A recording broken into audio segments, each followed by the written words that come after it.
Hello student, in previous lecture we have finished two important theorems to check whether given sequence is convergent or not. First theorem says if your sequence is a monotonically increasing and if it is a bounded above, then sequence xn is converges to its least upper bound, and if your sequence is monotonically decreasing and if it is bounded below, then a sequence xn is converges to greatest lower bound. Okay, and some example based on these two theorems. Now next, today we are going to start a subsequence. Now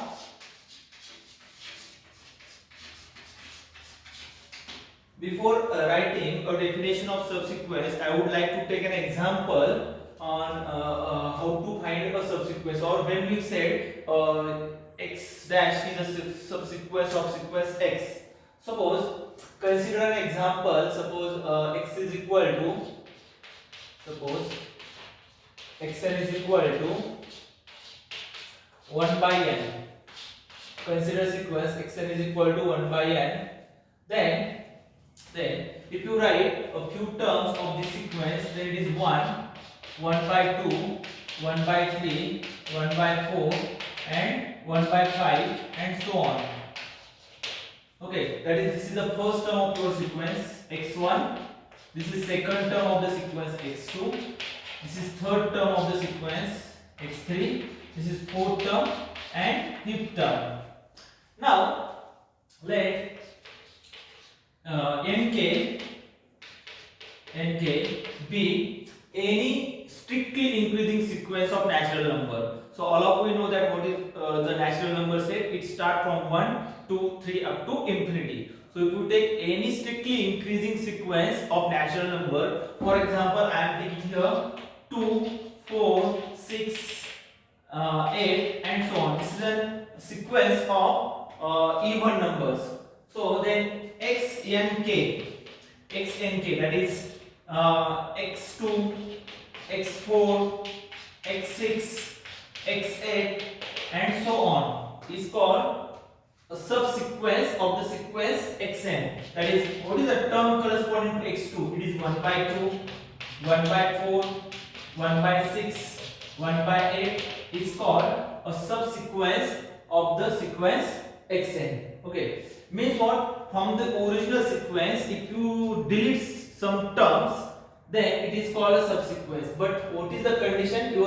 The sequence of natural number must be an increasing, strictly increasing. Means what? This is not a subsequence. If you take 1 by 2, 1 by 6, 1 by 4, 1 by 8 is not a subsequence of the given sequence, because this 1 by 6, that is 1 by 4 is greater than 1 by 6, or this fourth term, this is what x4 and this is what x6. So x4 is less than x6. So this is not a strictly increasing sequence and therefore it is not a subsequence of the given sequence.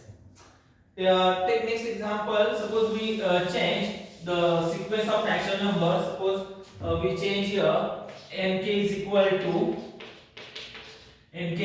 to 3, 6, 9, 12 and so on.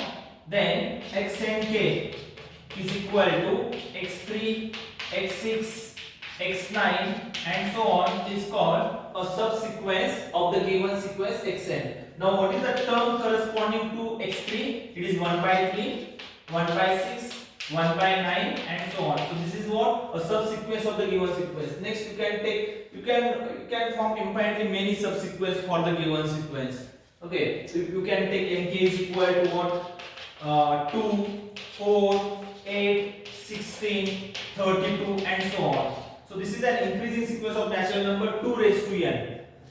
And term corresponding to xnk is what? Xnk is what? 1 by 2, 1 by 4, 1 by 8 and so on. Take one more example. Suppose xn is equal to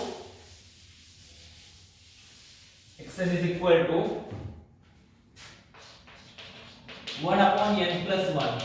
So if you write two terms of this sequence, then it is 1 by 2, 1 by 3, 1 by 4, 1 by 5, 1 by 6 and so on. So this is x1, term x1, term x2, term x3, term x4, term x5 and so on. And if we select a sequence of natural numbers, strictly increasing sequence of natural numbers, say 1, 3, 5, 7, 9. All of you know that this is the sequence of natural number or natural numbers. And term corresponding to x and k. X and k means what? It is x1, x3, x5, x7, x9 and so on. So what is this subsequence x and k? It is equal to which term corresponding to x1? That is, it is 1 by 2. x3 is what? 1 by 4.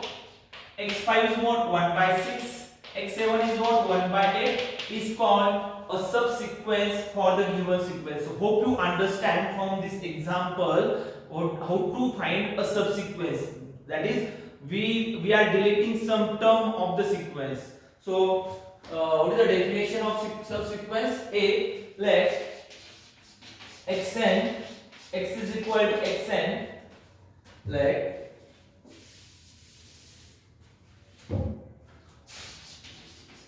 x is equal to xn be a sequence of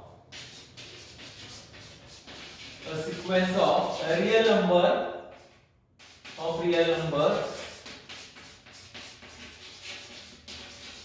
and nk, which is equal to n1, n2, say, or nk, is strictly increasing sequence of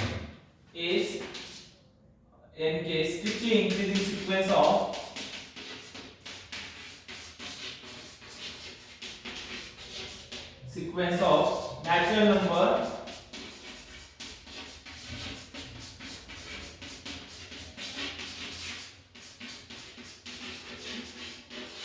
then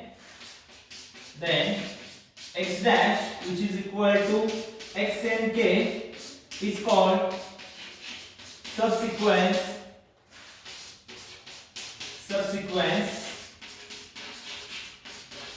of sequence x is equal to xn. So hope you understand what is meant by subsequence of the given sequence xn. Now there is one important theorem on this topic. Theorem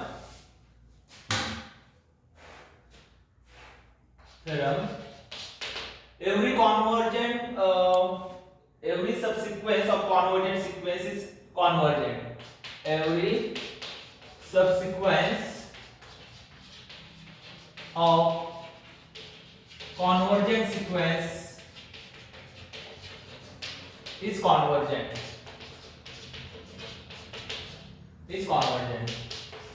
So what this theorem says, that is, suppose if you take this sequence, say xn is equal to 1 by n, that is 1, 1 by 2, 1 by 3, 1 by 4, 1 by 5 and so on. So this is the first term of the sequence, this is second term of the sequence, third term of the sequence, fourth term and fifth term of the sequence. And if you take this sequence of natural numbers, say 2, 4, 6, 8 and so on, and corresponding terms are from the sequence xn are x2, which is equal to x2 is what? 1 by 2, x4 is what? 1 by 4, x6 is what? 1 by 6 and 1 by 8. All of you know that this sequence is converges to 0. This is a convergent sequence, and because it is a bounded sequence, it is converges to 0. And then this subsequence, what is this subsequence? 1 by twice n. This is also converges to 0, or it is also converges, it is a convergent sequence. So that is what we want to show here. Now let prove. So what is given? Suppose sequence xn of real number,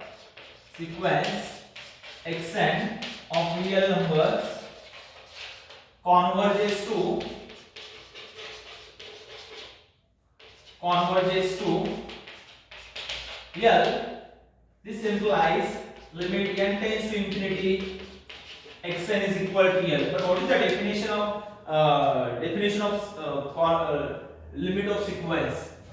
Or when we say L is the limit of the given sequence, if you take any epsilon greater than 0, there exists a natural number k such that the distance between xn and L is less than epsilon if your n is greater than or equal to, if you choose your n greater than or equal to k, you want to determine k real number k such that then the distance between xn and L is less than what? Epsilon. If you are able to determine such a k natural number, then we can say that the limit of the sequence xn is what? L. But this implies for any epsilon greater than 0, there exists a natural number k such that xn minus L is less than epsilon if n is greater than or equal to k. Now,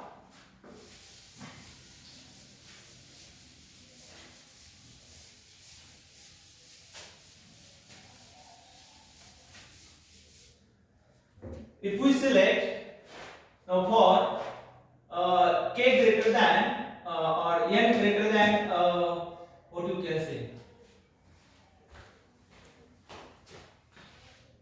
Now since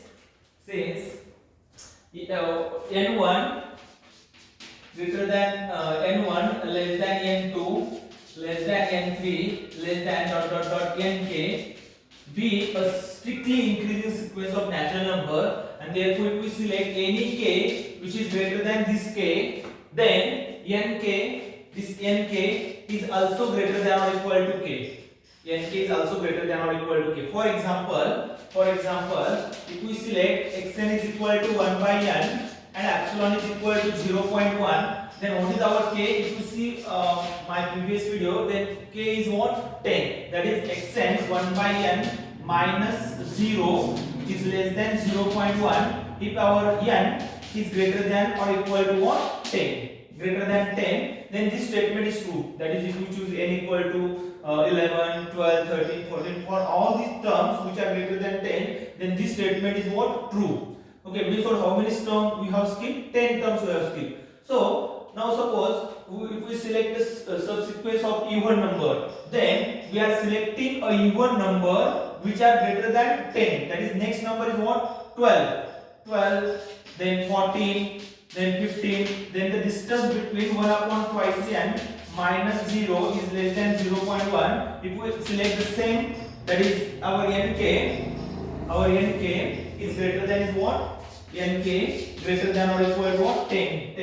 That is, nk is what? N12, N14, N16 and so on. So there exists same k. Okay, so what this implies, for the same k, for nk greater than or equal to k, the distance between x and k minus L is less than epsilon if nk is greater than or equal to k. But what this implies? This implies limit n tends to infinity x and k is equal to L.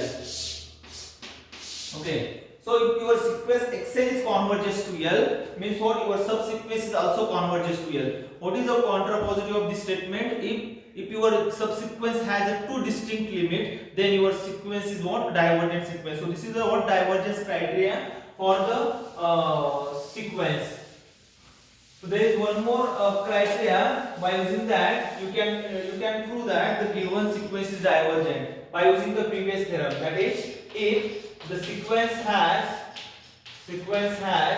two subsequences having a distinct limit, having a different limit,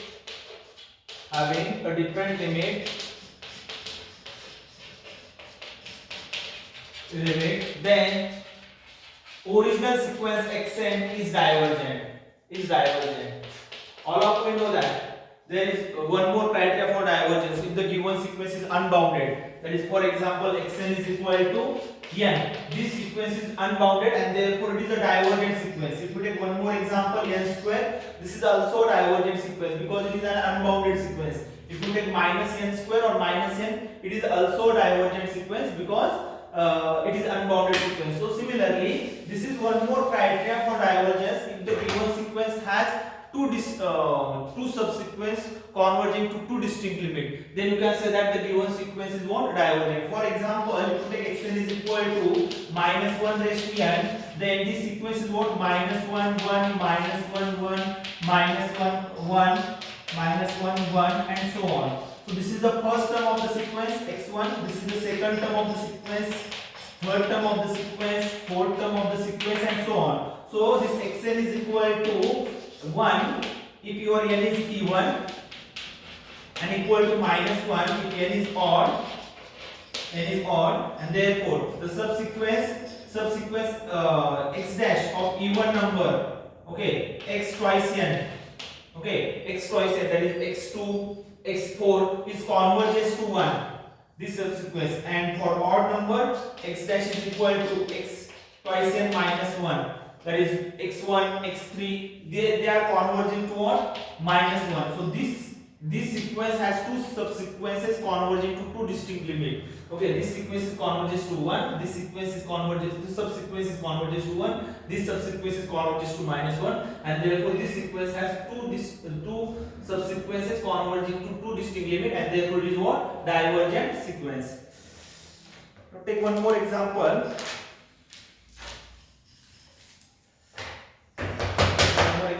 Let xn is equal to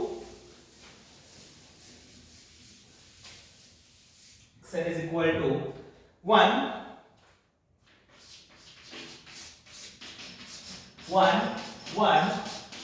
by 2 1 1 by 3 1 1 by 4 1 and so on.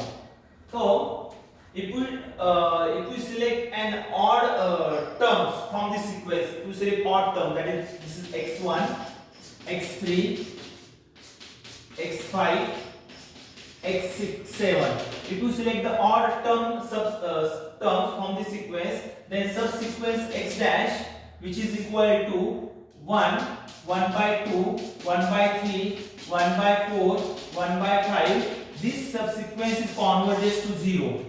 This subsequence is converges to 0, and if you take another subsequence of this sequence, say even numbers, that is 1 1 1 1, then this subsequence is converges to what? 1. So again, this sequence has two subsequences converging to two distinct limits, that is this subsequence converges to 0, this subsequence converges to 1, and therefore by using a previous theorem, what the previous theorem says, if the sequence is converges to L, then its subsequence is also converges to L. Okay, by using previous theorem, you can conclude that this sequence is what? Xn is divergent sequence. So we are going to stop here for today.